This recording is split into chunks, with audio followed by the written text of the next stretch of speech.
Rule just for this episode, and we're going to talk about issues 1 through 48 of the comic book, in addition to everything that has been aired of the TV show thus far. We're going to be comparing characters mostly, but also some storyline stuff, what was the same, what was different, and what was somewhat similar. So if you don't want to hear any comic book spoilers at all, tune out now. We won't take offense, and we'll talk to you next time. But if you're sticking around, I'm Jordan from Jersey, and I'm joined tonight by Aaron Newworth, Jim Dietz, and Russell Latham. How's everybody doing tonight? Doing well. Good. Happy New Zombie Year, everybody. Yes, 2014. We did it.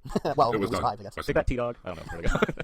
Take that, baby New Year. I don't know. Anyway, so we're going to be talking all about comic spoilers tonight. We're also going to talk some contest stuff and lots of other fun discussion. So who wants to start off looking at the first 48 issues of the comic book? Which, by the way, we should mention, if you want to check out those issues, they can all be found in Compendium Volume 1, which contains the first 48 issues, or the first 4 hardbacks, or the first 8 softcovers, or just the first 48 single issues, depending on how you pick them up. Or the first 2 deluxe hardcovers. Oh, that's right, there's the deluxe hardcovers as well. There's the Spanish language editions. There's a lot of ways to read this comic book. Do you guys want to start with the characters that are kind of similar, or some things that maybe aren't so different? I haven't really, for those at home, for those playing at home, I kind of created a little note document for us to kind of work off of, just if nothing else to spur conversation. But I didn't really write down the stuff where there's a lot of similarities, or I guess some similarities. I don't know if you just want to get out of the way, like what we think, character-wise, not to a T, but just in general, are pretty similar to their comic counterparts. Do we name a character that we think is the most directly connected to the comic, the most like the character that we see in the comic? Sure, yeah, I'd be curious what you think. I think it's Glenn. Glenn would be my choice for that. I think Glenn kind of fits exactly what I pictured Glenn as in the comic. The qualities of his character there versus the qualities of him in the show pretty much match dead on. I can't really think I can say that about any of the other characters on this show versus the comic book. While Glenn, regardless of how much I like the character, and that said, Glenn's been my favorite character in the comic for some time, and in the show, pretty much he's stuck around with him, even though lately just hasn't had much to do for me to really get on board with Glenn's storylines compared to others. But I mean, that's kind of where my head's been at in terms of matching a comic to a show. Not that that's dictating what makes me like the show, but certainly if I think of it in that light, Glenn would be kind of a go-to person in that regard. Yeah, I would agree with you there. I mean, the only thing I had in my notes on Glenn was that he seems a tad younger in the comics, but not like strikingly so. Maybe just a couple years, and maybe that's just my perception of how he's drawn by either Moore or Adler. But yeah, I totally agree with you, Aaron. It's interesting too. I like characters, that are similar or different than they are in the comics. It's also the timeline. I mean, look at what a big difference Shane's character,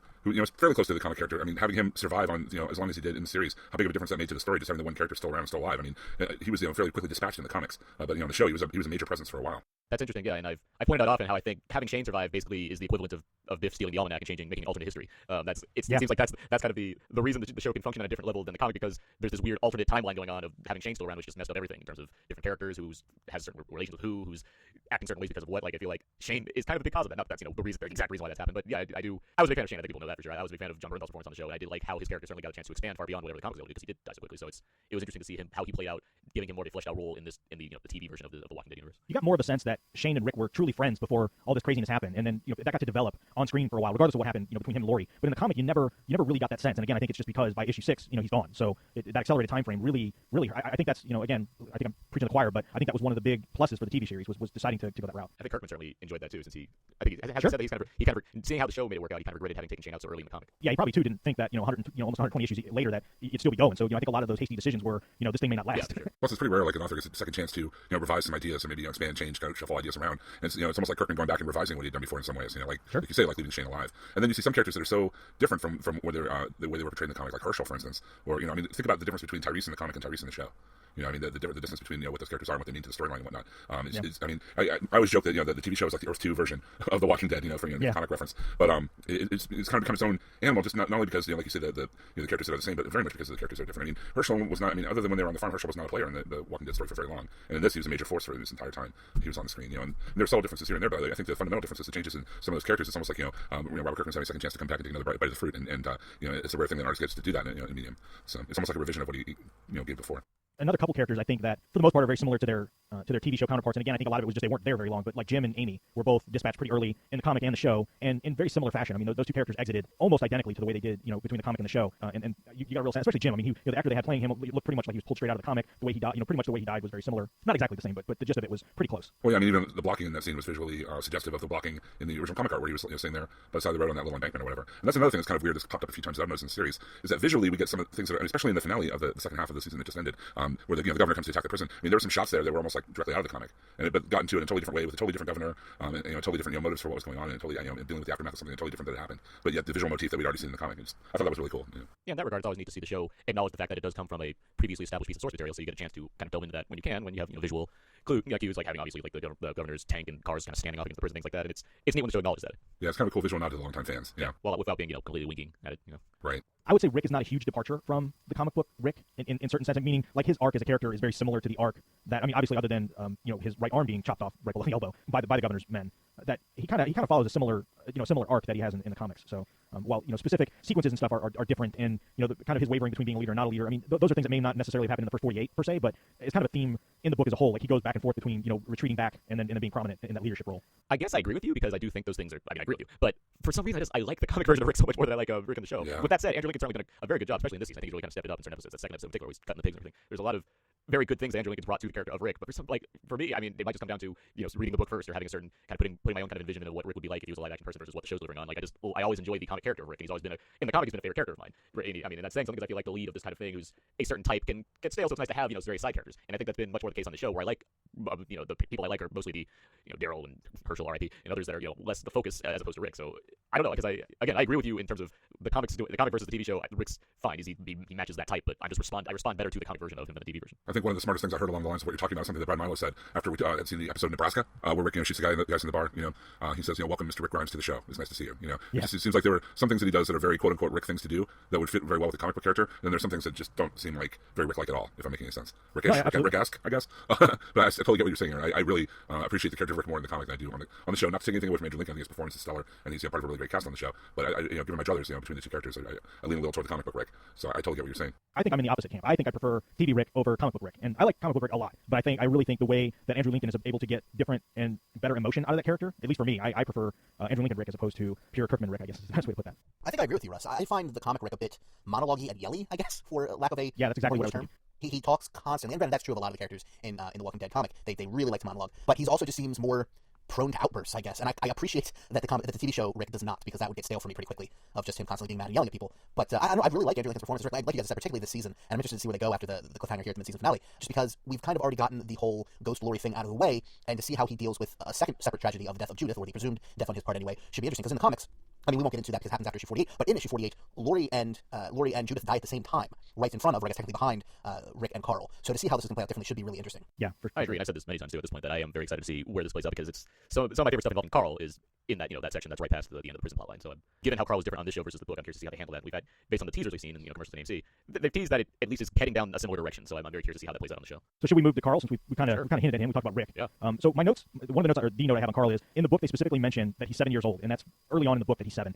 And Chandler Riggs, when the show aired, was 11 years old. And obviously we've had time jumps and then just the season. So I'm guessing Carl is probably, it's been about 2 years that's passed on the show at this point, pretty close to a little bit more, but yeah, that's about right. Yeah, give or take. So Carl right now at this point is like 13, 14, whereas in the book by this point he's probably about maybe 8. I think maybe a year. I think it's safe to say close to a year. Right, about a year has passed by the time the 48th issue happens, maybe a little bit less. So he's 7 or 8. So he's noticeably younger, which puts a little bit different spin on things like him being given a gun and allowed to carry it around. I think that was a much bigger deal early on. Laurie's objections in the show were there, but in the book they were very strong. And Rick's attitude towards him having a gun was a lot more flippant. Like he was totally fine with Carl being able to have a gun and protect himself. I think TV show Rick, with regards to Carl, was a lot more guarded. Like he felt it was the right thing to do, but he wasn't. It wasn't something he was comfortable with him having all the time. He was constantly reinforcing, I think, being responsible about it and what it meant and everything else. It was a lot more. There's a lot more responsibility behind it, I think, in the show. But that being said, Carl in the book isn't constantly like, that was a big joke for the first couple seasons, like, where's Carl? I never got that sense with the book that Carl was always off running around. There were a couple AAT sequence when Shane was killed, obviously, was a point where he was specifically told to stay put and didn't. But for the most part, Carl is portrayed kind of as a precocious child that's allowed to carry a gun.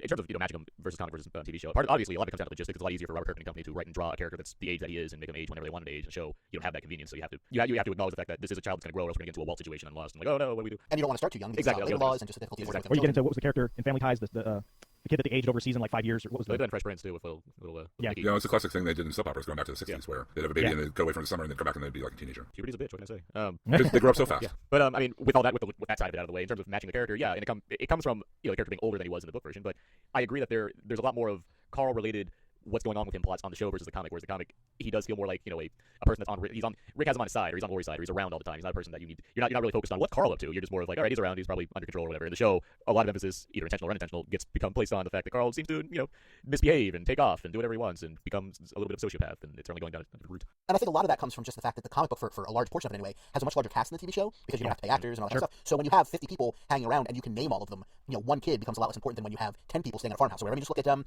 Herschel's kids. Like in the show, he's got 2 kids left by the time they even get there, and in the book, he had 5 or 6 kids left alive by the time they got there. 5, sweatshop of kids running around. yeah. Who are major characters? I wouldn't say major characters, but who are named present characters for the next 20 issues or so. So Carl just becomes less important simply because there's other things going on. Yeah, I mean, when we see Carl in the comic, I mean, he's still young enough, like he's sleeping in mom and dad's bed. Sophia goes up and after he's shot and she's worried about him, she or gives him a kiss on the cheek or whatever, and he's like, oh, yuck, girls. And we see that it's definitely not the Carl in the show. Where you could tell he has he has kind of a thing for Beth, and he definitely has his eye on the ladies. And he's a lot more upfront on the whole killing thing as well. I guess put to it. There's certainly an evolution of Carl's character in the comic that happens later on, I guess, than the TV show has. And it comes from his involvement in certain scenarios. Like he's much more involved in the prison showdown in this show than he is in the comic. He's much more involved. He's much more involved in the action, I guess, in the show. Although it's interesting to counterpoint that with, he kills Shane in issue 6, whereas he doesn't kill Shane or kill Zombie Shane until much later in the TV show. Right. It adds in the comic. It certainly seems like a pivotal point where a boy becomes a man, but it doesn't really get. I wouldn't say that event really makes a change in him as a character in the comic until way later. But it's certainly something that's gone on in him, and that he's it's something he has to deal with. But. Yeah, it's a little more shocking in the comic, and I won't go into specifics, but there are things that happen to Carl and things that Carl does later on that, because of his age, makes it way more shocking. Oh yeah, definitely. Like right now, Carl is basically a teenager in the show, and so kind of doing things that are borderline adult don't seem so off the wall. Agreed. Yeah. I think I agree, though. A lot of it's got to be the realities of child acting laws and the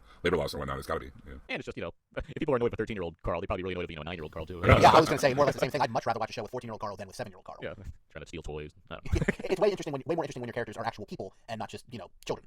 Yeah. Right. If I can say that any more derogatorily, I'd try, but you know what I mean. So since we're kind of working our way through the Grimes family tree, I guess we could probably talk about Laurie next, huh? Unless there's some grandparents I forgot about. Yeah, let's go for it. There's his brother. Rick's brother gets mentioned. I was just reading today. Oh, yeah. And there's a whole story about his brother told by Laurie. So speaking of Laurie, as you were saying. Yeah. I like comic Laurie way more than TV show Laurie, which I think we talked about on the show probably like a gajillion times. I think in the end, I came around. I really was more of a fan of her towards the end than I was in the beginning. She in the TV show, I think she kind of showed herself as being a little more conniving.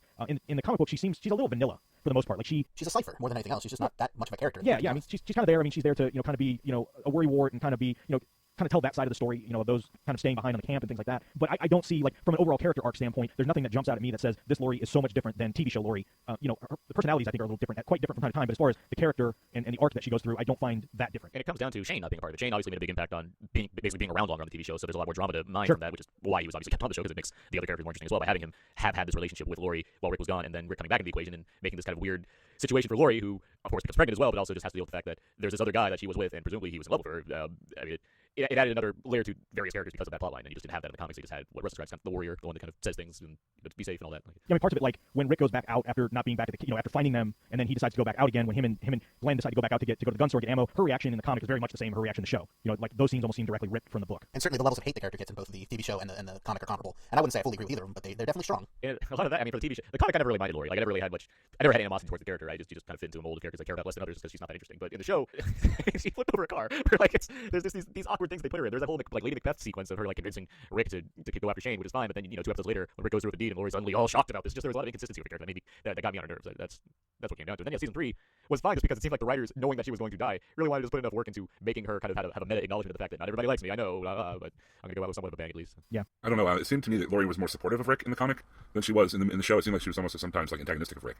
Trying to like you mentioned there, like kind of Lady Macbeth him into doing things or to manipulate the situation to her liking. It reminds me of that one scene where Andrea confronts her in the kitchen when they're still on Herschel's farm, and she's telling him, or she's telling Laurie, you have it all. You have the son, you have the husband, the boyfriend. I mean, she had it. She had everything her way. Even though, I mean, I don't know. It just seemed like in the comics she was more of a supportive character to Rick rather than antagonistic, I guess. It's the weird thing where, because I've gotten on the writing is the constant gripe that I have with the show, and it's not as good as it can be. And it's funny how you see certain characters that just didn't exist in the comic, Daryl, who are kind of better rounded characters and better written, as opposed to some characters that didn't have as much in the comic, and they're being fleshed out in the show now, and it just doesn't work as well as it could. And I don't know why that is, but whatever. Well, I mean, you can make the argument he's cut from whole cloth, whereas other characters are taking something existing and trying to turn it into something different. Yeah, I guess so. Yeah, it seems it's almost equivalent to taking characters from The Hobbit and stretching them way thin, so they have nothing.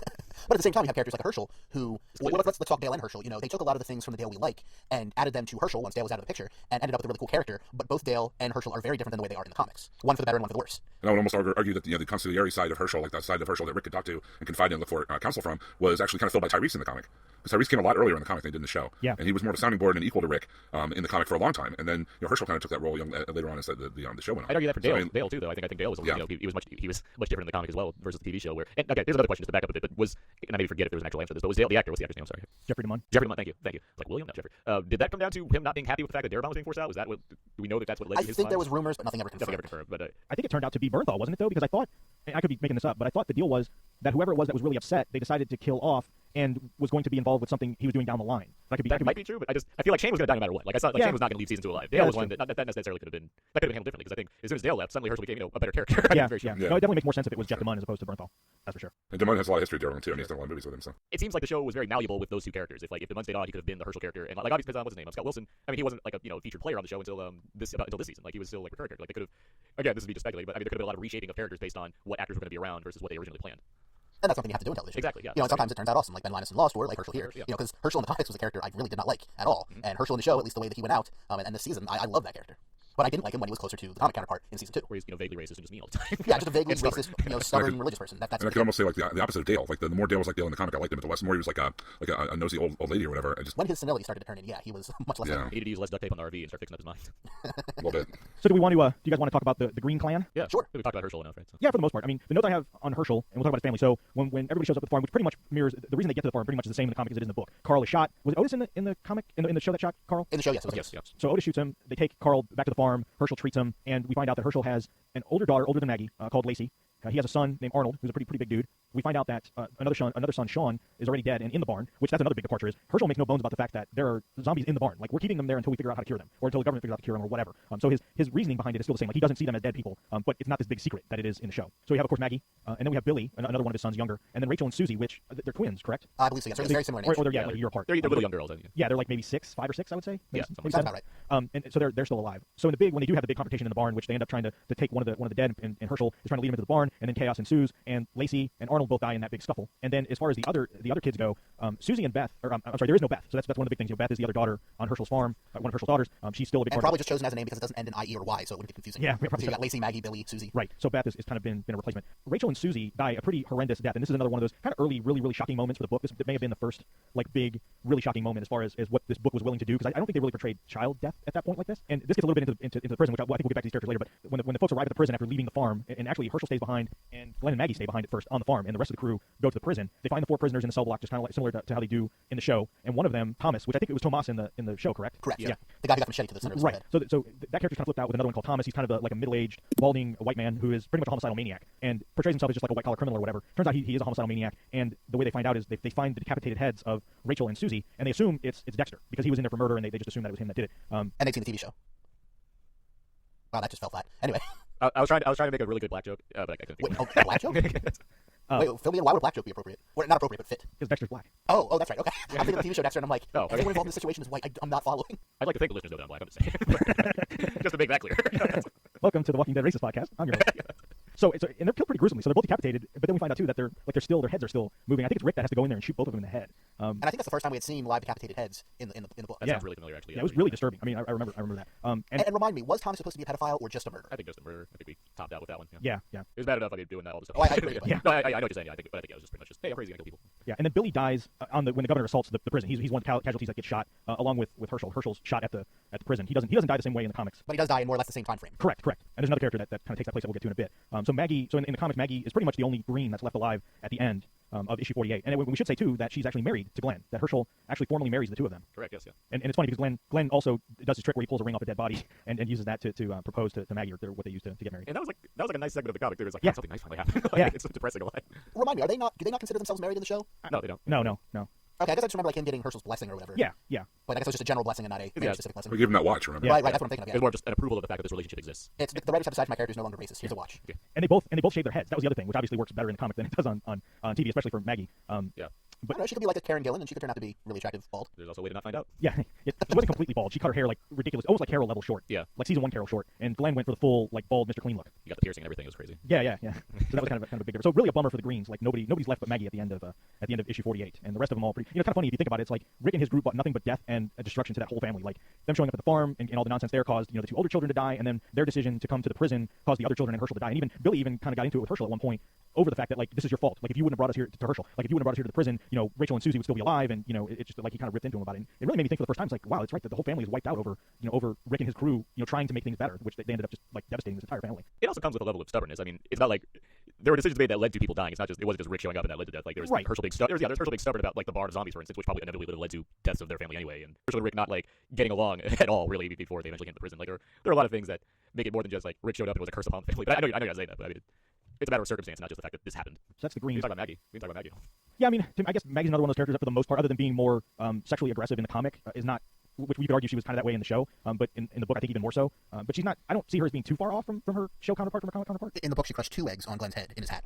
Well, okay then. I agree with you, Rusty. I do see Maggie as fairly similar to what the book presents us with. A little bit more farm girl who really doesn't want to be a farm girl. Yeah. Deal. Yeah. But aside from that, very similar. So we want to talk about Crazy Carol next. Sure. Crazy Carol. So Crazy in a whole different way than the show. yeah, Maybe. there's no Ed in the comic. So when we first meet Carol, Although she did have a husband who's dead, right? They yes, don't name him. yes. I don't think they gave him a name. He wasn't. She didn't portray him as abusive. I think she portrayed him as somebody that like worked a lot, wasn't home very often, or something like that, but not abusive. So she didn't kind of have that battered wife thing going. And she's. I got the impression Sophia is there, so she's it's her and Sophia. I got the impression that Carol in the comic is slightly younger and is kind of portrayed as being more attractive than maybe her her TV show counterpart. She was more traditional housewife in the comic, I guess. As Yeah, a opposed to little more mousy kind maybe of, in the comic. Yeah, he's kind of and beaten down in the TV show and kind of Yeah. more world weary, I guess. In the comic, she doesn't lose Sophia. Sophia does not get separated and turn into a zombie and then have to be shot in the head. Sophia's still alive and well. Carol just starts to get real, like based on everything going on, Carol starts to get really weird. And she starts to feel like her, Rick, and Lori can kind of live in this like sister wives kind of situation where the three of them. Polyamory. Yes. Polyamorous relationship. Yes, correct. Yeah. And that they can all live that way. And she just kind of like Lori kind of freaks out. She doesn't quite understand it. And she just kind of goes through this phase where she. The other thing is her and Tyrese are involved pretty much right off the bat. Like the two of them hit it off very well. And Michonne comes into the picture and pretty much takes over her relationship with Tyrese, which kind of causes her to wig out in the first place. And so a lot of that, what drives her is because of that. Like she does not take well to Tyrese, kind of. And I think Tyrese just kind of fell into like a whatever kind of situation. Like Michonne was very forceful with him, and I think he was just kind of going with the flow. I mean, he's straight up having an affair. Like that's what he's Yeah. doing. No, true. He's Yeah, cheating absolutely. on her. I'm not trying to. Yeah. I mean, he's cheating on her. He did a dick move to Carol. Yeah, but he didn't for whatever. I mean, I'm not justifying his behavior, but he didn't seek it out. Like he wasn't putting the moves on Michonne. Like Michonne initiated that transaction. But so Carol really starts to wig out, and she pretty much at the end, she dies in the prison, kind of like in the prison we thought she was dead for a while. But she pretty much walks up to a zombie that's I can't remember why that zombie was chained up. I don't remember if they did that on purpose or if that zombie was just hung up and they hadn't done anything with it yet. But she walks up to the zombie and pretty much just lets the zombie bite her, and she took it as a sign of finally somebody appreciates me and somebody likes me because the zombie bit her. So she's like really just off the deep end, complete bug nuts crazy at this point, and that's how she dies. Yeah. Suicide by Zed. Yeah. Well, the show's a bit different. Just a bit. Carol, I made no secret that I like where Carol's evolution has taken her as a character. I myself and some of you guys we've all had some issues with how her plot played out in this season. Although I was a fan of the final episode we've seen her in so far, and I'll be even more of a fan of her if things play out in a way that I hope they do in the coming episodes. So with all that said, the character's certainly been solid. Yeah, Elizabeth Bride. I think she's, for being kind of in the background for a majority of the series, only to kind of rise up higher and higher in the following season, especially after Sophia died and she had more of a character to play. I mean, she's done a terrific job. I think she's been a solid presence. She's obviously had a nice form of chemistry with Daryl's character. I mean, these are all things that make Carol work for me as a character, and I can only hope that when she comes back, there'll be even more to kind of develop with her. Yeah, I agree. I think I would say probably Carol is probably the biggest departure character-wise from her show counterpart to her comic counterpart. Yeah, I guess. Yeah, This springs to mind certainly. I'm trying to think of others, and we'll get to Andrea in a second probably. Well, the governor. Well, yeah, true. Yeah, no, good point. I wouldn't say the governor is exactly all that departure, different. though. Yeah. I mean, there are things that are different, but the essence of the character is the same. Yeah, true. In terms of where Carol is on one side of the spectrum, the other side of the spectrum, I think it's pretty telling that there are vast differences between the Carol characters versus the other characters that are way different, I guess. Yeah, no, I agree with that. The delta is larger. One's crazy. I mean, that's the part of it. Both governors are crazy. Both Andreas are good shots. Blonde. I mean, blonde. Yeah. One Carol is crazy. Anything else on Carol? Anybody got anything to add? Just that there was also another character in the books who is in the show, only briefly though. What's the woman who's with Tyrese's group right at the beginning of the show, but she dies right when we first see them, where she gets bit? Oh, on the show? Oh, Yeah, I forget her name. I mean, she had a name? Well, yeah, because she was also in the comics. In the comics, there was her husband, and their sons Ben and Billy. Oh, Donna. Twin sons. Donna. There we go. Donna also went through. I mean, she had a little bit of the Carol in her. Like those characters got mixed up a little bit. She also died pretty early on. Yeah. But in a different way. She died in that town. in the housing development. Yeah. Yeah, in housing development that was full of zombies, but they missed that because the sign was snowed over. Yeah. Because in the book you see winter. That's a major departure from the TV show to the book, which I appreciate in the show to an extent. I mean, there are some interesting things to do in winter, but the comic shows you right through the winter, and the TV show skips that. Yeah. For obvious reasons. Yeah. Because they're not filming during the winter, and they're in Georgia. And it's hot. Yeah, that's a Yes. that's a big thing that you're mentioning. So Donna and Alan is Donna's wife. They're there from the very beginning. There's no Alan on this show. Right. No, there was an Alan. He died, or he was the guy, wasn't he? Or Was did he the they young make guy him that dead? was with Tyrese and? There was just one son though, but it was Donna and Alan showed up with Tyrese and Sasha. Okay, See, right. I have basically no memory of these people. They didn't make much of an impression. No, Yeah. they didn't at all. So in the comic, Donna and Alan are just a part of the group, and they have the twin sons. And like we said, Donna dies at the housing development, which Alan kind of doesn't take very well at all. And I'm trying to think. I guess he makes it out of the first 48. So He does because then he gets. Or wait, does he? Hold on. I have no memory of what I don't happened. think he does. no. I'm sorry. Alan, scratch that. Alan gets the leg thing. Alan gets the Herschel treatment. So Alan he gets gets- bit he gets in the bit. prison, kind of similar to a situation that Herschel was. Like they were out. I think they were trying to get the generator on because Lori was about to give birth. So they're kind of like in the catacombs of the prison. Alan gets bit, and they decide to chop his leg off, but he dies. And it doesn't seem like he died from the bite. It seems like he Just out died of blood from loss, yeah. just from blood loss and trauma and everything. Like they just didn't do as good of a job with him as. And was like, that before or after Dale lost his leg? Because in the comics, Dale lost his leg instead of Herschel. He lost his leg after the. Didn't he? Hold on. No, I was just reading through trade number 8 today, and when the governor attacks the prison, Dale only has one leg. I think Dale was after because they make a point of saying, well, Alan died. Like they were worried that it wasn't going to work for Dale because it didn't work for Alan, and then it turns out Yeah, that it did. sounds right. Yeah.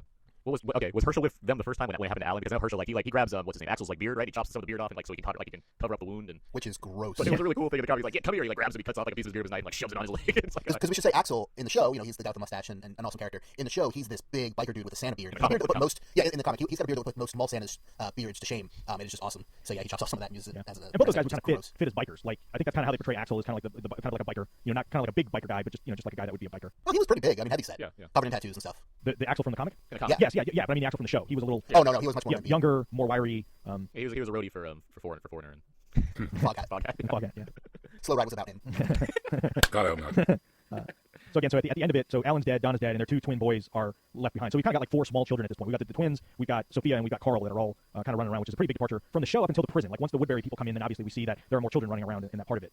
But this is, in the comic from day one, there have been 4 kids running around. Now when it's just Ben and Billy on the run, is it Andrea and Dale that take them in? Yeah, because we should mention Andrea and Dale are a couple in the comic, like full-on couple. Yeah. So yeah, that was me trying to get to a segue. Let's get to Andrea. And Andrea's much younger in the comic. Yeah. Like in the show, they made her the much older sister, but her and Amy were much more similar in age in the book. It made sense, I guess, in casting Roy Holden as Andrea in terms of, or to me it did, because I thought they were going to do that. They're going to have her get with Dale, which, I mean, if you're watching a show, there's less fanboys bitching about this kind of thing where you don't have like, oh, she's too young, why is she with Jeffrey Lemon? That's weird. Like you don't have any of that. It's just like it felt like an age-appropriate kind of combo for me to see on like a big TV show. And Roy Holden's worked with Frank Darabont as well on other shows and other movies and things. So I saw that connection right there. But then again, it didn't go that way, so it didn't really matter in the long run.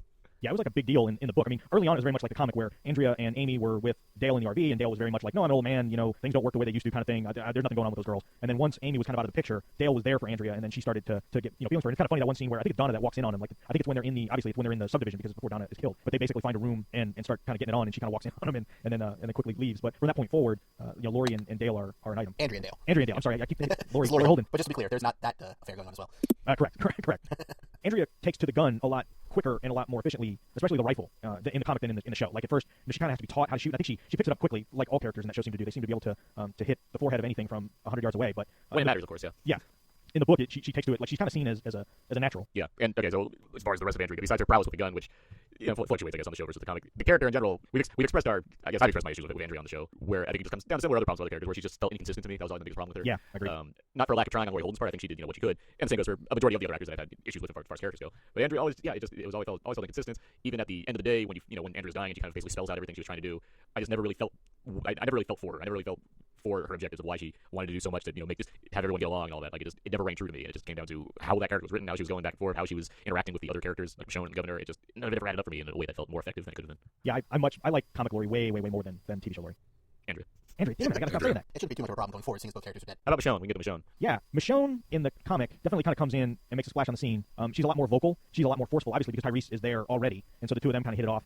She kind of has a conversation. I forget who she was talking to, but she mentions that she had 2 kids prior to all this happening. So we find out a little bit more about her backstory in the comic, and they dedicated a whole issue to like what happened to her immediately before all this stuff kind of happened. But she kind of has the Rick syndrome, where she talks to nobody. Like she's caught in her cell early on, having a conversation with somebody who isn't there. So, later on in the comic, when that starts happening with Rick, she kind of sympathizes because she gets it. I guess my takeaway for Michonne for now, I mean, it's certainly changed since then, but I feel like the biggest issue with Michonne on the show is that they tried really hard to make her cool. That's what it seemed to come down to. Like, they really wanted to get this character right, and they just ended up trying too hard. They wanted to make her this stoic badass, but instead just turned into this kind of annoying, quiet person. And it's not for lack of trying on the parts of, those involved trying to make a very popular character work in a TV format, but given that we already have, Daryl, who is a cool character and does so by being more than just quiet. I mean, putting Michonne in there, the image of a badass with a cloak and a sword can only take you so far in a TV format, so they need to do more with it, and it didn't happen for a while. And it certainly, she's evolved since then, and I like Michonne a lot more now. I look forward to seeing what else they plan to do with her this season. But yeah, that initial run, we all kind of talk about this. She's effective with a sword, sure, but she needs to speak up a bit more so we can get into the characters. Yeah. Less grumpy cat. Yeah. But there's a lot of similarities. I mean, obviously, she has the sword. She shows up with the 2 pets, on the chains with jaws chopped off and no arms. She's also the victim. Like the Woodbury crew think they kill her. They go back and tell the governor she's dead, even though she's not dead. In the comic, her grudge against the governor is much more justified. I mean, she is brutally raped and victimized by the governor in the comic, whereas that doesn't really happen in the show. I mean, her suspicions of the governor are we questioned at the time, are a little unwarranted. Like it just seemed like she was just suspicious of just to be suspicious. Whereas her spider sense was tingling. Like, exactly. In the comic, it's like front and center, blatant, right out of the box. This is how this guy acts, and she gets the brunt end of it, and she also gets her revenge in a much more punishment meets the crime. Yeah, graphic way. Yeah. And let's spell it out. She bites his ear off, or a big chunk of it. She puts a electric drill through his shoulder, drills right into it. Yeah. She pulls his nails out. Yeah. She cuts off his arm and cauterizes it. Yeah. She takes a spoon to a lower part of his anatomy. It's never exactly spelled out what happens, but I can't imagine it's pleasant. And she also takes that spoon and pulls out his eye with it. Yeah. That's how he loses his eye in the comics. Her words with the spoon were, that was a lot tougher to get out than it was to get in. So there you have it. Kids. Yeah. That sounds terrible. Yes. And for anyone who gets that pun, you get that pun. Congratulations. But Michonne also doesn't kill Penny. Yeah, the Penny's still alive after the governor's assault on the prison ward. Well, dead, but she's still mobile. Right. The governor, though, after the whole thing with her, he then goes and pulls out all of Penny's teeth, kind of following Michonne's example with her pets. Yeah. I'd say we could move on to the governor, but have we talked about the governor kind of enough throughout this podcast, like in general? Yeah. Through his other And I feel like we've really covered most of the stuff that's similar or different about him. Yeah. He's very much a mustache-twirling villain from the beginning of the book, whereas in the show, they hide that for a while. That's pretty much the extent of the differences. Yeah. And he's less scruffy in the beginning of the show than he is in book. He looks a lot less like Danny Trejo. Yeah. In the show than in the book. And more like David Morrissey. Right. Oddly enough. I guess just talking about the Woodbury crew, I mean, they still do like a gladiatory game thing. They have that going on. Glenn isn't tortured by well, there's no Merle, but Glenn isn't tortured while he's at Woodbury. There's a Dr. Stevens and Alice, his nurse, that help Rick and his crew escape. There's Martinez, who kind of acts like a double agent. He's the one that kind of comes across Rick and his crew outside of Woodbury and ushers them in and then helps them escape and goes back with them to the prison, but then ends up allowing basically he's a plant. He tries to say that his motive is that he was just trying to get the kid, the women and the children. He knows the governor's going off the edge. He knows that he's not going to do it, and Martinez tries to do that, and then Rick pretty much just shoots him. And then the governor takes Martinez's head once they find the body, holds it up in front of the people of Woodbury, and gives a very similar speech. I think some of the lines are even directly lifted to the one he gives the people of Martinez's camp here in the last episode, right, or the first half of season 4. And these people are monsters. You saw what they did to me. Now you can see what they did to Martinez, and we got to go kill them. They're not even people anymore. They're just monsters. It's very, very similar. The governor has a big decapitated head fetish. We really seem to establish that in both ones. Yeah. So do you want to talk about Tyrese? Yeah, because there's a lot of differences there, not just in the character, but also the context. Yeah, and I think we've addressed on previous shows. We can certainly go over Tyrese as well. Yeah, I mean, Rick, Jim, you said it best. I mean, he's been Rick's sounding board. Is kind of his Daryl, his Dale in the comic version. I mean, he functioned in a more pivotal supporting status kind of guy that Rick can use as his dependable first mate, so to speak, in the comic versus the TV show, where hasn't been that so far. We haven't seen that much. No, not so much. And when he's introduced, which is a lot earlier in the book than in the show, I think it's like issue 7 or 8. Yeah. It's not his sister. No. But it's Tyrese, his daughter, and her boyfriend, essentially, Chris. The daughter's name is Julie. And they eventually have a suicide pact and kill each other, which is why when Glenn and Maggie shave their heads, you think they're going to do the same thing. Yeah. Because if you just hear about talking like hush whispers of they're going to do it, they're going to do it. They can't, they got to be strong, they got to do it. And eventually you think they're going to follow Chris and Julie's example, but then they just show up with a shaved head and really short hair. Yeah. Kids. Yeah, the kids and their shaving packs. The Chris and Julie thing was pretty crazy because they Julie lose, basically they get it on with each other, and it was her first time, and so it was just like I guess they were trying to have like a perfect moment, and then just in their mind it was like they were supposed to be together forever, and they were just supposed to count to 3 and shoot each other, and I guess Julie shot first, or no, Chris ended up shooting first, and Julie didn't get a chance to, and so he's kind of left behind. But and of course Tyrese kind of goes off the first one of the first times that he goes off the deep end, and that leads to a more justifiable reason of him kind of getting into a situation that we kind of see replicated in the TV show, where Tyrese gets hammer happy and gets in the middle of a whole bunch of walkers, different settings. But yeah, you think he died from that one, and he comes back later on in the comics. So the TV show, it's a fairly quick turnaround of you think he could have died versus he actually survived kind of thing. Yeah. But the reason involved seems much more justifiable in the comic than I'm really angry because that girl I met like 4 weeks ago died. Like it just fits better. Yeah, even though she was probably going to die anyway. Yeah. There just seemed to be so much more development of his character, and probably because he'd been around longer in the comic than in the show, I would guess. I mean, he's a relative new arrival to the show, but in the comic he was, I think, in the second trade. It's pretty early on in the story. Issue 7 or 8. Well, it was one or the other, yeah. It was like right before or after they got to the farmhouse. Right. So with that said, Aaron actually has to leave us a little bit early, so have a good night, Aaron. We will miss you on the rest of the discussion. Yeah, for sure. I'll be sure to listen. But thanks, guys. Thanks for having me on. I'll be back next time. Same Walking Dead TV podcast time. Same Walking Dead TV podcast channel. All right, night, guys. Good night. So it's funny because Tyrese pretty much, you could swap him out for Herschel in the mid-season finale. Tyrese is the one that the governor takes the sword, like he's captured outside the gates when they roll up, and the governor uses the sword on him. Same kind of concept, like he takes him like 5 or 6 whacks to sever Tyrese's head. So that's kind of his deal. So he goes out in similar fashion to Herschel. I was really bummed by that. Like I really like Tyrese, and when he got it, I was really bummed. Yeah, it's weird to think now Tyrese has been out of the comic longer than he was ever in it at this point, but he's still a character we think back on fondly. Yeah, I think because the first 48 issues of this book just leave such an indelible mark on. Like there's so much that happens in those first 48. Not that there isn't a bunch that's happened in the now 70 issues since, but it's just like everything we think about as far as like what The Walking Dead is, I think could be summed up in those first 48 issues. Certainly a lot of it, yeah. I mean, some of my favorite stuff happens later on in the book, but a lot of the really iconic images do come from that first 48. Indeed. As well as most of the, like, a lot of the big story beats and plot points from, what we've seen so far in the show. Right, exactly. Yeah, the only things I think that they brought from further along in the comics into the show already is Rick going crazy and talking to Ghost Lori on the phone. That's pretty much the only storyline I can think of from stuff that happens after the first 48 issues in the comics that already happened in the show. So now we finished talking about Tyrese. Before we finish our discussion, Russ, why don't you tell us about our sponsor? Our sponsor for this episode of the Walking Dead TV podcast is Discount Comic Book Service. That's dcbservice.com. The January previews are out. We're in the middle of the month, so you've got plenty of time to comb through the spreadsheet or the Word doc or the text or however you go about selecting your stuff, the website even. Some stuff that I want to highlight out. We're still in the bi-monthly era of, or bi-weekly, I should say, era of The Walking Dead with the current storyline that they've got going on. So you can pick that up, pick up issues 123 and 124. There's tons of other Walking Dead merch going on too. There's a bunch of t-shirts they have for sale going on, tons of other books and stuff. The other thing I want to point out this month, as always, all the DC and Marvel newly solicited trades and hardcovers are all 50% off. But this month from DC, there's actually something that's been solicited that's been on the kind of in the planning stages or been talked about for almost 6 years now, and that's a book by Paul Dini. And if you don't know Paul Dini, he was one of the big writers on Batman the Animated Series. He's done a bunch of stuff, Batman stuff for DC over the years. He's actually writing now for Marvel cartoons. He's doing Hulk and the Agents of Smash. But he's put together a original graphic novel, Black Canary and Zatanna Bloodspell. So this is like an original graphic novel with those two characters teaming up, who he has a huge fondness for. His wife is basically Zatanna, Misty Lee. She resembles Zatanna very much. But that book is $22.99 retail price. It's 50% off for $11.49. And everything I've seen on it looks really cool. I believe, if I'm not mistaken, it's kind of an all ages friendly type of book. So it's very female characters front and center, which is really cool. And it's been, like I said, something in the planning stages for quite some time. So if you're so inclined, check that out. If you're into digital comics, like we mentioned before, you can link your Comixology account to Discount Comic Book Service and earn 5% back on your purchases. So if you love the digital, like a lot of us have been migrating more towards the digital, you can earn 5% back to be applied towards a future purchase of any of the merchandise that you get on Discount Comic Book Service, like the aforementioned OGN I just mentioned from Paul Dini. So again, Discount Comic Book Service, DCBService.com. We thank them for their support of the Walking Dead TV podcast. Right on. So what else do we have from the first 48 issues that's the same, similar, or completely different from the show? Oh, we didn't talk about the prison. We did a little bit. Dexter, Axel, Andrew, and Thomas, and they're very, like, the four of them are very similar. Maybe not the way they look, but kind of how they're portrayed. Thomas in the show was given the name Tomas, and he kind of the similar, like, and Rick didn't really trust him, but the fact that they let him live kind of caused trouble. Same thing in the book. They were a little suspicious of Dexter and Axel, and they turned out to be pretty decent guys who didn't make it very far in the end. but again, kind of similar. They played a similar role in the book as they did in the show for sure. I think that's really all I have in my notes. Covered just about everybody.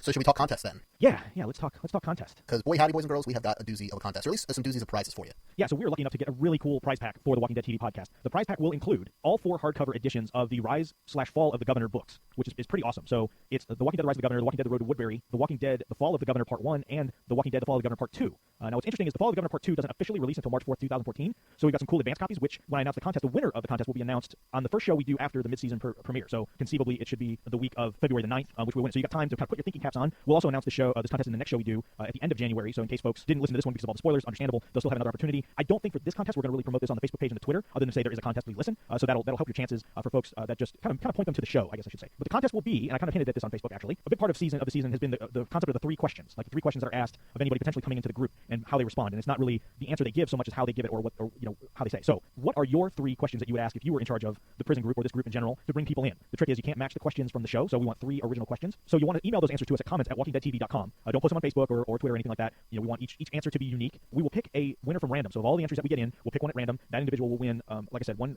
copy of each book. So they'll be given 4 hardcovers of the entire series, so you can read it from start to finish, which would be really awesome. And we'll have more contests to come related to the release of this book. We got some really cool stuff. Again, the books are written by Robert Kirkman and Jay Bonasinga. It is published by Thomas Dunn Books.